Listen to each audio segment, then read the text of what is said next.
Bem-vindos ao canal Sejam Santos, onde vamos explorar a vida e as obras dos santos mais inspiradores da história da Igreja Católica.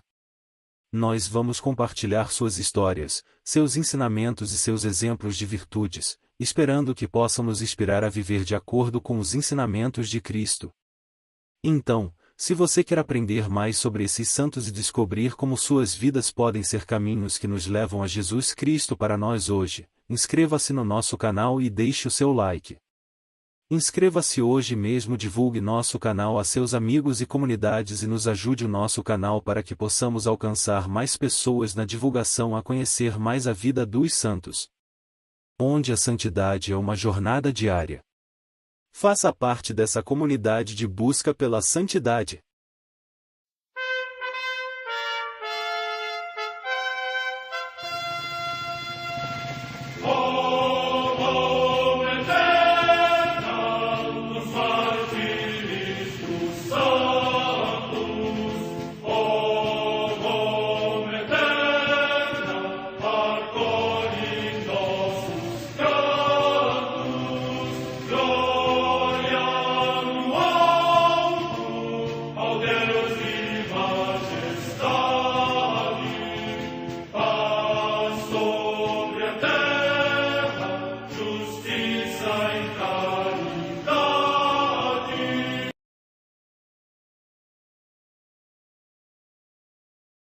Ler a vida dos santos desperta em nós o desejo de seguir a Cristo.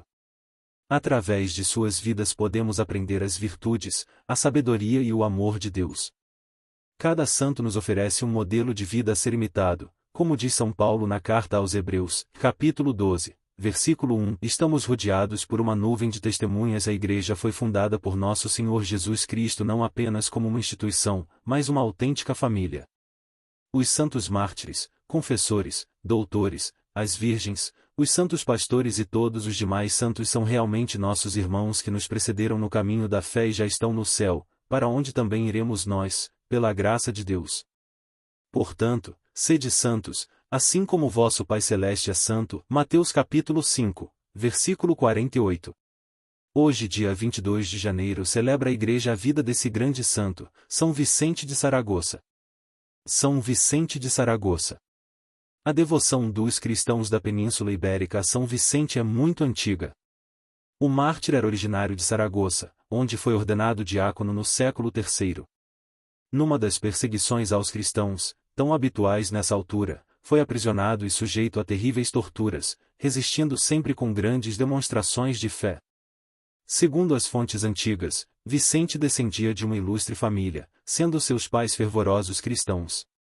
Embora se acredite ter ele nascido na cidade de Huesca, berço natal de sua mãe, recebeu em Saragoça formação eclesiástica. Valério, bispo dessa localidade, nomeou o arcediácono, o primeiro dos 7 diáconos que, segundo a praxe, davam assistência aos prelados, na igreja dos primeiros tempos. Sendo o bispo Valério Gago, estando assim impossibilitado de pregar e instruir os fiéis, incumbiu Vicente de exercer essa função. Durante a perseguição do imperador romano Diocleciano, provavelmente em 304, o juiz Daciano passou por Saragoça, fazendo comparecer à sua presença o bispo Valério e seu arcediácono. Precisando, porém, viajar para Valência, ordenou o magistrado que ambos fossem conduzidos àquela cidade, a fim de serem interrogados. Para quebrantar seus ânimos, Daciano ordenou que lhes fornecessem pouca alimentação, devendo eles carregar durante a viagem pesadas correntes, as quais pendiam de seus pescoços e mãos. Em Valência, o cruel juiz, vendo-os saudáveis, perguntou irado aos carcereiros: por que lhes destes mais abundante comida e bebida? Na verdade, sustentados pelo céu, os 2 heróis da fé, após a terrível viagem, estavam mais fortalecidos do que antes. Estando o bispo Valério impossibilitado, devido ao defeito de sua fala, de responder às questões formuladas pelo tirânico magistrado, Vicente tomou a palavra. Como resultado desse primeiro interrogatório, foi o bispo condenado ao desterro e o jovem arcediácono, submetido à tortura do cavalete, por meio da qual se desconjuntam os membros do corpo, após serem violentamente repuxados. O que me dizes, Vicente? Onde já vês teu miserável corpo?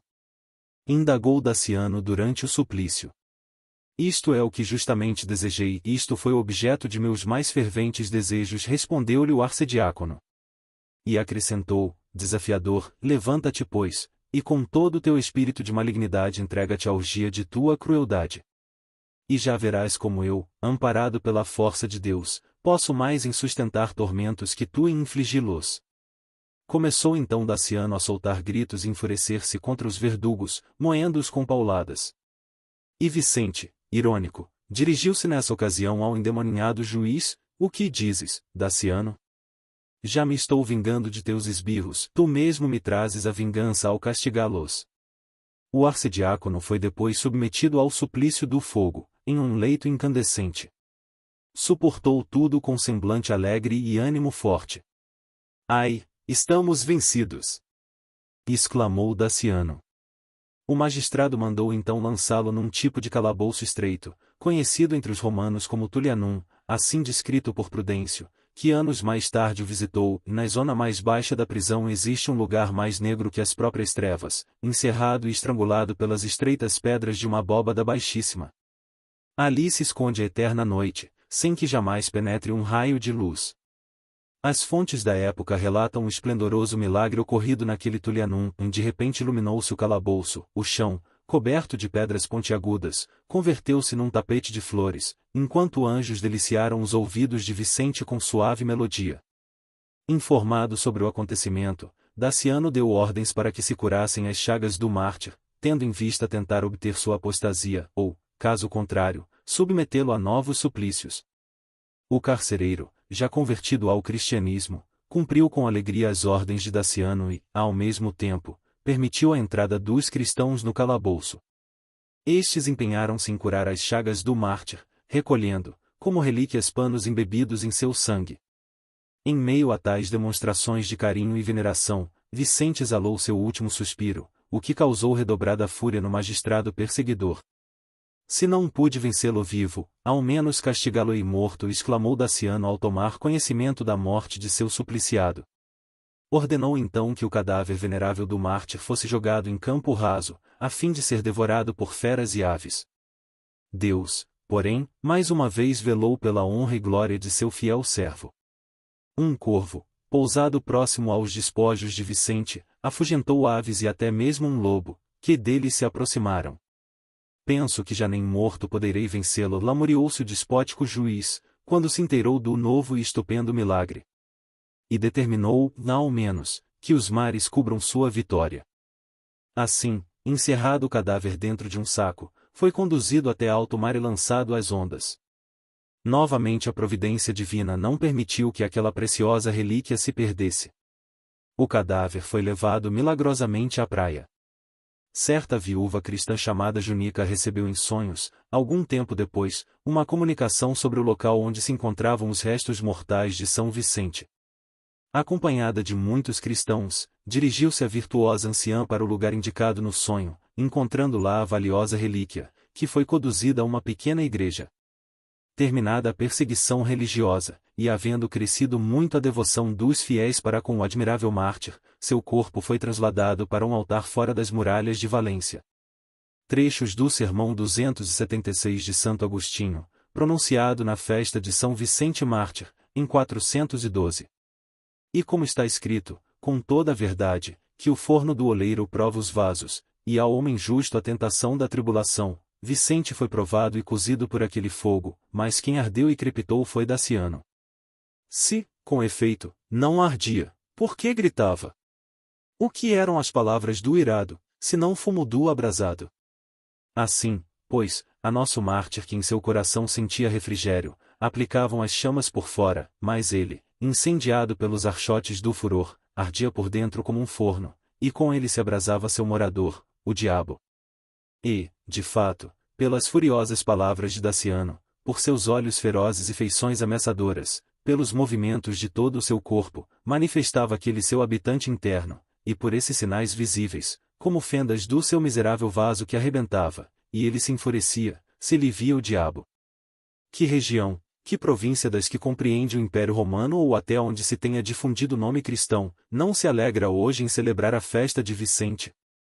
E quem ouviria hoje o nome de Daciano, Se não tivesse lido o Martírio de Vicente.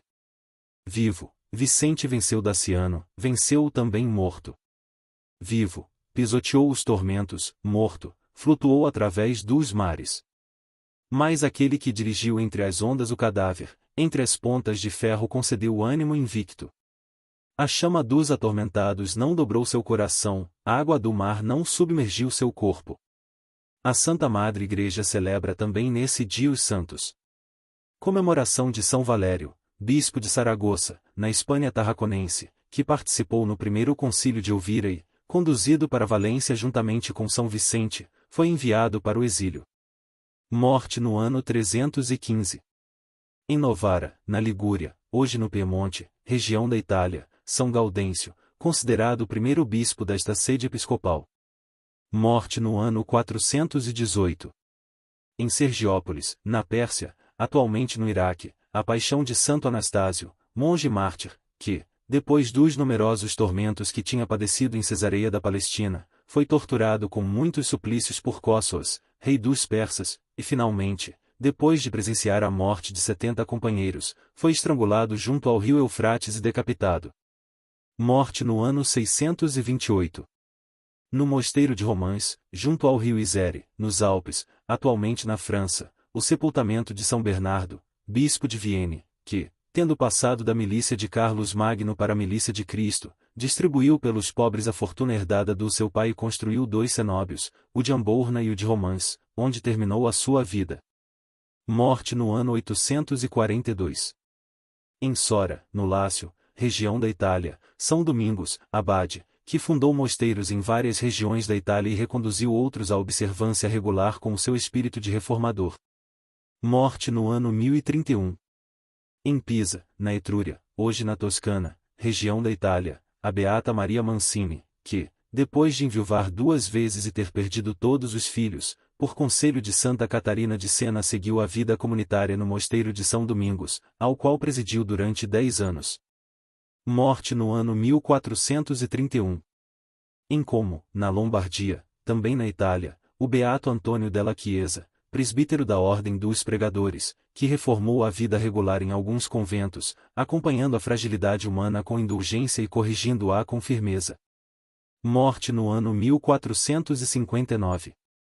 Em Londres, na Inglaterra, o beato Guilherme Pattenson, presbítero e mártir, que, no reinado de Isabel I, foi condenado à morte por causa do seu sacerdócio, no cárcere ainda reconciliou com a igreja 6 dos seus companheiros de prisão, finalmente, decapitado na praça de Tibur, consumou o glorioso martírio. Morte no ano 1592. Em Tonkin, no atual Vietnã, os santos Francisco Gil de Frederic e Mateus Afonso de Lesmiana, presbíteros da Ordem dos Pregadores e Mártires, que no reinado de Trindoan, depois de persistente pregação do Evangelho, continuada no cárcere, morreram gloriosamente por Cristo ao fio da espada. Morte no ano 1745. Em Roma, São Vicente Palotti, presbítero, fundador da Sociedade do Apostolado Católico, que com as suas obras e escritos incitou a vocação de todos os batizados em Cristo para trabalhar generosamente pela Igreja. Morte no ano 1850. Em Bordeaux, na França, o beato Guilherme José Chaminade, presbítero, que exerceu com audácia o seu zelo pastoral clandestinamente durante muito tempo e, procurando congregar os fiéis leigos para promover o culto da Virgem Santa Maria e as missões exteriores, fundou o Instituto das Filhas de Maria Imaculada e a Sociedade de Maria. Morte no ano 1850. Em Junín de Los Andes, na Argentina, a beata Laura Vicunha, virgem, natural da cidade de Santiago do Chile e aluna do Instituto de Maria Auxiliadora, que aos 13 anos ofereceu a Deus a sua vida pela conversão da sua mãe. Morte no ano 1904. Em Castelletto del Garda, localidade do Vêneto, região da Itália, o beato José Nascimbene, presbítero, fundador do Instituto das Pequenas Irmãs da Sagrada Família. Morte no ano 1922. Em Viena, na Áustria, o beato Ladislau Batiana Stratmann, pai de família, que, dando testemunho do Evangelho, tanto na vida familiar como na sociedade civil, pela santidade da sua vida e das suas obras, honrou como cristão o nome e dignidade de médico e com grande caridade se dedicou à assistência dos enfermos, para os quais fundou hospitais, onde recebia, sem atitude alguma de vanglória, apenas pobres e indigentes. Morte no ano 1931.